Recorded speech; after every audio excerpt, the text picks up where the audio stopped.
आइए स्टार्ट करते हैं वेजिटेटिव रिप्रोडक्शन। वेजिटेटिव रिप्रोडक्शन क्या होता है? वेजिटेटिव रिप्रोडक्शन एक ऐसा प्रोसेस है जिसमें प्लांट का कोई भी एक सोमेटिक पार्ट जो है वो डिवाइड होकर के एक न्यू प्लांट बॉडी बनाता है, जिसे वेजिटेटिव रिप्रोडक्शन कहते हैं। वेजिटेटिव रिप्रोडक्शन में मियोसिस प्रोसेस जिससे गैमेट का फॉर्मेशन होता है और फ्यूजन ऑफ गैमेट नहीं पाया जाता। इसके लिए वेजिटेटिव रिप्रोडक्शन के प्रोसेस को हम एसेक्सुअल रिप्रोडक्शन भी कहते हैं। वेजिटेटिव रिप्रोडक्शन कुल मिलाकर के दो टाइप का होता है, one is natural method and another is artificial method. आइए इनके बारे में डीप में चर्चा करते हैं। पहले देखते हैं नेचुरल मेथड। नेचुरल मेथड क्या होता है? जैसा कि पहले बताया कि it is the method in which the somatic part of a plant grows new body after detachment. Detachment के बाद जो बॉडी होती है वो एक न्यू बॉडी का फॉर्मेशन करती है सोमेटिक पार्ट के डिवीजन से। अब ये जो सोमेटिक पार्ट का डिटैच्ड पार्ट जो होता है उसे हम वेजिटेटिव प्रोपेग्यूल्स कहते हैं। ये एक इम्पॉर्टेंट टर्म है, ठीक है। अब नेचुरल मेथड जो है वो भी बहुत टाइप से होता है। पहले देखते हैं underground stem. Number one is underground stem. Underground stem में भी चार तरीके से होता है। पहला देखते हैं ट्यूबर। ट्यूबर में क्या है कि it is an underground branch stem with a swollen body which stores food. इसका मतलब क्या है कि ये अंडरग्राउंड ब्रांच स्टेम है जो कि अंडरग्राउंडली होता है और इसका स्वॉलन बॉडी पार्ट होता है जो कि फूड स्टोरेज में हेल्प करता है। इसके एग्जाम्पल है पोटैटो एंड आर्टिचोक। सेकंड देखते हैं राइजोम। राइजोम क्या होता है? Grows horizontally under the soil, यानी कि सेम ये जो है वो हॉरिजॉन्टली ग्रोथ करते हैं सॉइल के अंदर। ये जो है वो ब्रांच्ड होता है। इनके पास nodes, buds, internodes and scale leaves पाए जाते हैं। इनका बेस्ट एग्जांपल है जिंजर, टर्मरिक एंड बनाना। फिर देखते हैं बल्ब क्या होता है। बल्ब में here bud is surrounded by a many scale leaves. Inner part is fleshy edible whereas outer part is hard called tunic. इसका मतलब क्या है कि बल्ब में जो बड होता है वो बहुत सारे स्केल लीव से कवर होता है, ठीक है, बहुत सारे स्केल लीव से कवर होता है और उसका अंदर वाला पार्ट जो होता है वो फ्लैशी होता है, एडिबल होता है, वेयर एज जो आउटर पार्ट जो होता है वो हार्ड होता है जिसे हम ट्यूनिक कहते हैं। इसका बेस्ट एग्जांपल है ऑनियन और गार्लिक। फिर देखते हैं कॉर्म, जो कि फोर्थ स्ट्रक्चर है। कॉर्म जो होता है इसमें क्या होता है कि ये वर्टिकली ग्रोथ करता है सॉइल के अंदर और ये जो है वो नोड्स, इंटरनोड्स, बड्स और स्केल लीव्स चारों को बेयर करता है। इसका बेस्ट एग्जांपल है कोलोकेशिया एंड एमॉर्फोफिलस। इसका स्ट्रक्चर यहाँ पे शो किया जा रहा है जो कि ये एक एडवेंटिशियस रूट्स है। ये डॉटर कॉम है जो आगे चल करके कॉम में डेवलप होगा। ये इनके स्केल लीव्स है और ये यहाँ पे नोड्स है। ये तो बात थी कोलोकेशिया में हमने देखा कॉर्म को। आगे देखते हैं क्रीपिंग स्टेम्स के बारे में। क्रीपिंग स्टेम्स में भी चार तरीके से शो किया गया है। Number one is runner.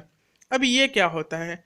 Runner में elongated branch with long internodes, यानी कि रनर जो है ये ब्रांच है जिस पे लॉन्ग इंटरनोड्स पाए जाते हैं। ये इनके रूट्स है, ये होता है रनर। ये था रनर के बारे में जो कि ग्रास में दिखता है। Next is offset. अब ऑफसेट क्या होता है? ऑफसेट जो होता है वो हॉरिजॉन्टल ग्रोथ करता है ब्रांच पे। इनके पास क्लस्टर ऑफ लीव्स होते हैं एंड क्लस्टर ऑफ रूट्स होते हैं जिन्हें हम ऑफसेट कहते हैं। बेस्ट एग्जांपल है वाटर हाइसिंथ। वाटर हाइसिंथ को ही हम टेरर ऑफ बंगाल भी कहते हैं एंड वाटर हाइसिंथ को ही हम यूट्रिक्युलेरिया भी कहते हैं। ये डायग्रामेटिकली शो किया जा रहा है यहाँ पर। ये रहा ऑफसेट और ये है cluster of leaves and this is cluster of roots. ये तो है वाटर हाइसिंथ के बारे में। तीसरा स्ट्रक्चर यहाँ पे आता है जिसे हम स्टोलन कहते हैं। स्टोलन में क्या होता है? A long lateral branch arising from base of stem, यानी कि बेस ऑफ स्टेम से, ठीक है, एक लॉन्ग लेटरल ब्रांच निकले रहते हैं, ठीक है, स्टेम पर से, ठीक है, इसी को हम स्टोलन कहते हैं। इसका बेस्ट एग्जांपल है स्ट्रॉबेरी। अब स्ट्रॉबेरी में ये देखा गया है कि इनके ये जो लेटरल ब्रांच जो ग्रोथ करते हैं, ठीक है, ये पहले तो लेटरली ऊपर जाते हैं, फिर उसके बाद क्या ये आगे चल करके बेंड हो जाते हैं। ये स्टोलन की एक खास बात है जिससे हम उन्हें पहचान सकते हैं। फिर आगे देखते हैं सकर के बारे में। सकर में क्या होता है? It arises from the axillary bud of underground part of the stem. ये डायग्रामेट में देख सकते हैं डायग्रामेटिकली कि ये जो अंडरग्राउंड में एक्सिलरी बड वाला पार्ट है वहाँ से एक न्यू प्लांट ग्रो करता है, इसी को हम सकर कहते हैं। ठीक है, ये इसका बेस्ट एग्जांपल है पाइनएप्पल एंड क्रिसेंथेमम, और ये जो डायग्रामेटिकली व्यू है वो हमने क्रिसेंथेमम में शो किया है। ये तो था हमारा क्रीपिंग स्टेम के बारे में। आइए आगे देखते हैं एरियल शूट्स के बारे में क्या होता है। एरियल शूट्स क्या होते हैं कि ईच सेगमेंट जो होता है स्टेम का, ठीक है, उसके पास एटलीस्ट एक नोड होता है जो कि एक न्यू प्लांट में ग्रो करता है। Best example is sugarcane, जो कि यहाँ पे हम देख सकते हैं डायग्रामेटिकली शो किया गया है कि यहाँ पे ये पहले एक बड है। ठीक है, अब ये बड जो है वो धीरे धीरे ग्रो करके एक न्यू बॉडी में ग्रो कर जा रहा है, and this is adventitious root. ठीक है, ये था शुगर केन का एग्जाम्पल शो किया हुआ यहाँ पर। आगे देखते हैं यहाँ पर जो है लीव्स के बारे में। लीव्स क्या होता है? लीव्स में देखा जा रहा है कि here plant grow from notches and the margin of the leaves. ठीक है, इसका मतलब क्या हुआ कि जो प्लांट होता है, ठीक है, उसके लीव्स जो होते हैं उसके मार्जिनल पॉइंट से एक न्यू लीव का ग्रोथ होता है, जिसका बेस्ट एग्जांपल ब्रायोफिलम होता है। और ये इसका डायग्रामेटिकल व्यू है। जैसे ये जो लीफ पार्ट है, इसके ये जो मार्जिनल एक्सिस होते हैं इन पर से एक न्यू लीफ बड ग्रो कर जाता है। ये तो था हमारा ब्रायोफिल्म का एग्जाम्पल। ठीक है, अब आगे देखते हैं बल्बिल्स। बल्बिल्स क्या होता है? ये एक फ्लैशी बड होते हैं जो कि प्रोड्यूस करता है एक न्यू प्लांट को। क्या होता है? ये जो है वो एक फ्लैशी बड होते हैं और ये प्रोड्यूस करता है एक न्यू प्लांट को, जिसके एग्जाम्पल लिली है एंड एगेव है।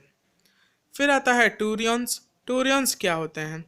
ये भी एक फ्लैशी बड ही होते हैं, लेकिन ये एक्वेटिक मीडियम में पाए जाते हैं, तो ये एक एक्वेटिक प्लांट होते हैं। ठीक है, and it helps in the perennation. ये तो था टूरियंस के बारे में, जिसका एग्जाम्पल है यूट्रिक्यूलेरिया।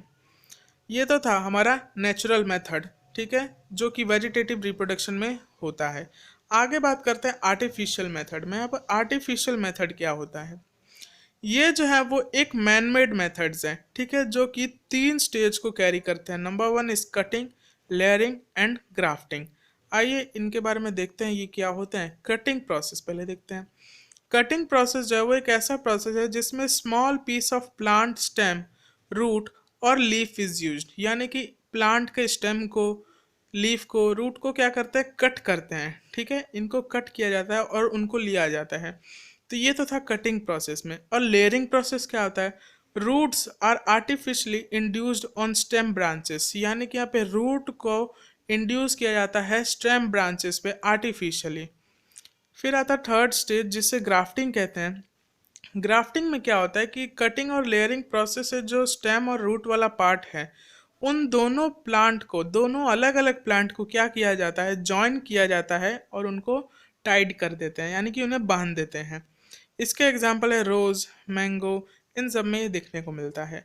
अब इसका लास्ट टॉपिक आता है वेजिटेटिव रिप्रोडक्शन का, जिसे हम कहते हैं माइक्रो प्रोपगेशन। यानी कि माइक्रो प्रोपगेशन क्या होता है? माइक्रो प्रोपगेशन जो है वो एक प्लांट टिश्यू कल्चर है। ठीक है, इसे हम प्लांट टिश्यू कल्चर भी कहते हैं, जिसमें क्या होता है कि किसी भी प्लांट के टिश्यू वाले पार्ट को ले करके, ठीक है, टिश्यू वाले पार्ट को ले करके कल्चर किया जाता है, जिसके वजह से क्या होता है कि कैलस का फॉर्मेशन होता है। फुल मतलब फेवरेबल कंडीशंस दिया जाता है कल्चर करने के लिए, और वो कैलस का फॉर्मेशन करता है। कैलस जो होता है एक मास सेल होता है, यानी कि पूरे सेल का एक ग्रुप, उसे हम कैलस कहते हैं। ठीक है, तो ये तो था माइक्रो प्रोपगेशन के बारे में। अब माइक्रो प्रोपगेशन प्रोसेस को बहुत एडवांटेजली यूज्ड किया जाता है। अब माइक्रो प्रोपगेशन प्रोसेस के एडवांटेज भी कुछ होंगे, तो एडवांटेजेस क्या है? पहला एडवांटेज तो माइक्रो प्रोपगेशन का यहाँ पर ये है कि माइक्रो प्रोपगेशन प्रोसेस जो है वो डिजीज्ड फ्री प्लांट को ग्रो करता है। ठीक है, ये जो है वो डिजीज फ्री प्लांट को ग्रो करता है, और इससे डिजीज का ट्रांसफर जो होता है वो जनरेशन टू जनरेशन नहीं होता। ठीक है, और इससे माइक्रो प्रोपगेशन से प्रोपोगेट किए गए प्लांट जो होते हैं वो एक न्यू बॉडी का फॉर्मेशन करते हैं, और वो बहुत ग्रोथ फास्टली करता है। इसमें न्यू वेरिएशंस का भी शो किया जाता है। इसके लिए माइक्रो प्रोपगेशन को एक एडवांटेजली यूज्ड प्रोसेस माना जाता है, और माइक्रो प्रोपगेशन प्रोसेस जो है वो न्यू प्लांट के ग्रोथ में यूज़ करते हैं। तो यहाँ पे एंड होता है vegetative reproduction topic. Thank you.